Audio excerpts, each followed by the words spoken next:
அதை நயினார் வந்து ஒரு நல்ல மனிதர் போன்ற ஒரு தோற்றத்தை காட்டிகிட்டு இருந்தார். இப்போ தான் வந்து அவருடைய உண்மை முகம் தெரிய வருது. நான் அவருக்கு ஒரு அன்பான வேண்டுகோள் விடுக்கின்றேன். நம்ம சொல்லுவோம், நீ ஒரு விரலை முன்னால் குற்றஞ்சா கட்டும்போது மீதி விரல் அத்தனையும் என்ன பார்த்து கொண்டிருக்கிறது.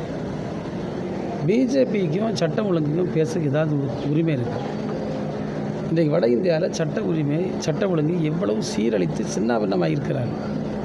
ஆனால் கூச்சமே இல்லாமல் மற்ற இடங்களில் வந்து அதை பற்றி எதுவும் பேச மாட்டாங்க. அதுதான் அவங்க செய்யக்கூடிய அவர் சொல்லுகிறாரு, நமக்கு என்ன இங்கே வந்து டிஎம்கே வந்து இரும்பு கரம் வச்சு ஒடுக்குதுன்னு.